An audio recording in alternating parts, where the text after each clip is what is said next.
Cerita rakyat dari Pematang yang berjudul Legenda Awang Sukma dan Telaga Bidadari.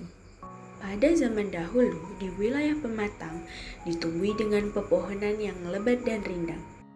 Ada juga sebuah telaga kecil yang tidak begitu dalam. Telaga itu mempunyai air yang jernih.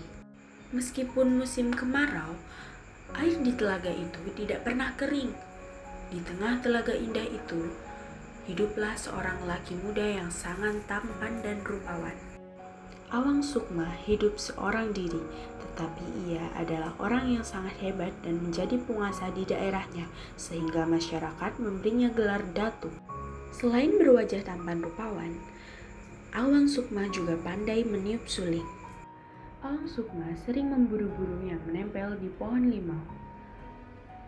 Terkadang saat pohon limau sedang berbunga, maka burung-burung akan berdatangan dan menghisap madu. Nah, burung ini akan menempel dan akan menjadi santapan makan siangku. Ketika burung hinggap, sayapnya akan melekat. Apa aku bilang? Aku akan dapat banyak buruan hari ini. Karena kesehariannya itulah Awang Sukma dijuluki Datuk Suling dan Datuk Pulut oleh warga sekitar. Pada suatu hari, keanehan terjadi di daerah tersebut. Tiba-tiba tidak ada satupun burung atau serangga yang mendekati bunga limau yang sedang merekah. Ada apa ya? Kenapa mereka tidak mau mendekat? Awang Sukma pun mencoba mendekati bunga limau. Apa beracunnya? Jadi si burung tidak mau lagi menampirinya. Awang Sukma tidak ambil pusing. Ia bersandar di bawah pohon limau dan memainkan sulingnya dengan nada-nada yang indah. Awang Sukma tertidur sangat nyenyak. Kemudian tiba-tiba ia dikejutkan dengan suara hiruk-pikuk kepakan sayap. Dengan segera Awang Sukma bangun dari tidurnya dan mengusap matanya. Ternyata itu adalah suara kepakan sayap 7 bidadari yang turun dari kayangan. Awang Sukma pun mengintip para putri yang sedang bermain air di telaga. Wah, mereka cantik sekali.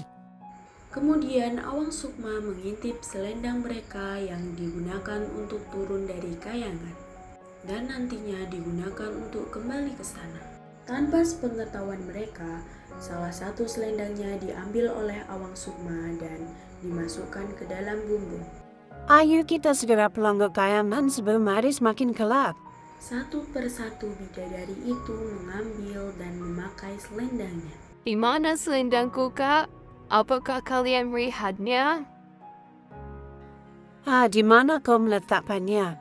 Kami tidak melihat selendangmu. Seluruh bidadari itu panik, sementara Awang Sukma terkekeh di balik pohon besar. Maafkan kami, Dik. Kami harus meninggalkanmu. Kakak, Putri bungsu adalah putri yang paling cantik. Karena merasa sangat sedih, ia terus menangis dan tubuhnya tidak berdaya.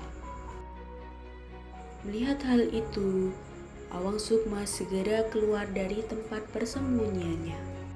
Tuan Putri, kenapa kau menangis? aku kehilangan selendangku. Jadi, aku tidak bisa kembali ke kayangan.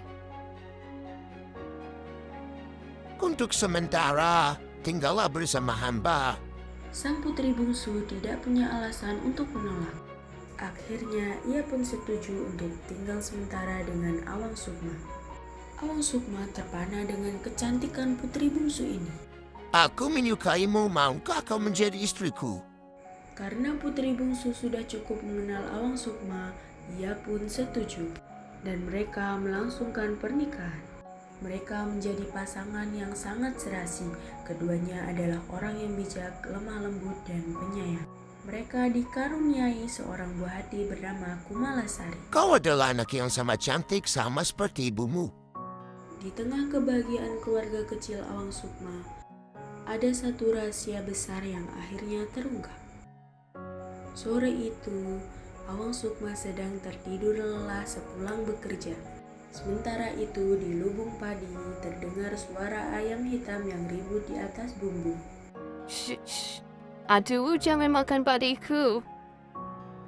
Apa ya si bumbung ini? Ini selendangku.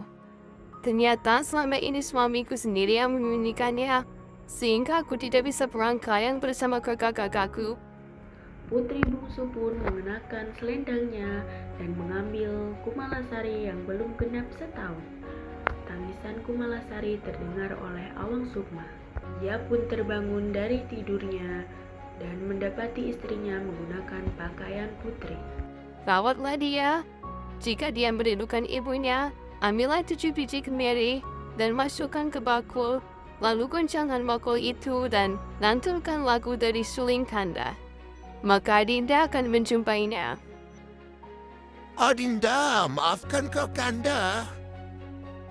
Dari kejadian itu, Awang Sukma melarang keturunannya untuk memelihara ayam hitam yang dianggap membawa sial itu. Telaga tempat bertemu Awang Sukma dan putri bungsu itu disebut Telaga Bidadari. Terletak di Desa Pematang Gandu, Provinsi Kalimantan Selatan.